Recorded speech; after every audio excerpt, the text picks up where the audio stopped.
സിനിമയുടെ ഒരു പ്രത്യേകത എന്ന് പറയുന്നത് ആ സിനിമ ഒരു സ്ത്രീപക്ഷ സിനിമയാണ്, സ്ത്രീ കേന്ദ്രീകൃത കഥ ഉള്ള സിനിമയാണ്. അപ്പോൾ സ്ത്രീ സംവിധായിക ആയതുകൊണ്ട് തന്നെ അങ്ങനെ തിരഞ്ഞെടുക്കുകയായിരുന്നു, അതോ അല്ല കഥയുടെ സാഹചര്യം അനുസരിച്ച് അങ്ങനെ ആയി പോയതായിരുന്നു? ലേഡി വിത്ത് ദ വിങ്സ് എന്ന് പറയുമ്പോൾ തന്നെ ആ ഒരു സ്ത്രീ സമൂഹത്തെയാണ് ഞാൻ ഇൻവോൾവ് ചെയ്യിപ്പിക്കുന്നത്. സ്ത്രീ സമൂഹത്തിൽ ഒരു സ്ത്രീ ഏത് ലെവലിലുള്ള സ്ത്രീയാണ് ആ ലേഡി റെപ്രസെൻ്റ് ചെയ്യുന്നു. പിന്നെ വിങ്സ് എന്ന് പറയുന്ന അവളുടെ മുറിവുകളിൽ നിന്ന് അവൾ ഉയർത്തെഴുന്നേൽക്കുന്ന ഒരു ചിറകാണ്, ആസ്പിറേഷനിൽ നിന്നാണ്. അപ്പം ഈ ഒരു തീം എനിക്ക് വരാൻ കാര്യം ഒരു സ്ത്രീയുടെ ഡിഫറെൻ്റ് ലെവൽസ് ഓഫ് ഒരു സ്ത്രീ, മുറിവേറ്റ ഒരു സ്ത്രീക്ക് എങ്ങനെ സാമൂഹ്യ പ്രതിബദ്ധതയുള്ളൊരു സ്ത്രീയായി മാറാൻ കഴിയും.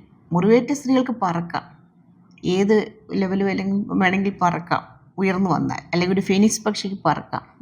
ഫീനിക്സ് പക്ഷി പറക്കുന്നെങ്കിൽ അത് സാമൂഹ്യ നന്മയ്ക്കായി കൂടി പറക്കുമ്പോഴാണ് അതിൻ്റെ അകത്തൊരു വാല്യൂ വരുന്നത്. അതർവൈസ് നമുക്ക് നമ്മുടെ പേഴ്സണൽ ലൈഫിൽ നമുക്കിപ്പോൾ അംബാനി പേഴ്സണൽ ലൈഫിൽ ഇത്ര ഉയർന്നു വന്നെന്ന് പറയാം, but what he's doing four the society.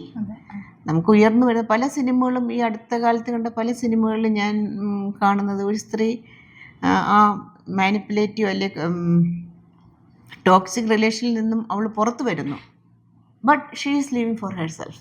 പക്ഷേ ഈ സിനിമയിൽ പ്രത്യേകിച്ച് എനിക്ക് പറയാനുള്ളത്, once you are coming out, do something for the society, for the good of the people. മാൻകൈൻഡിൻ്റെ ഒരു സൊസൈറ്റിയുടെ ഒരു നന്മയ്ക്കായിട്ട് ആ ഒരു ഫ്ലൈറ്റ്, അവളുടെ ആ പറന്നു വരുന്ന ഉയർത്തെഴുന്നേൽപ്പ് ഉപകരിക്കണം. അതാണ് എൻ്റെ ഒരു മീനിങ്.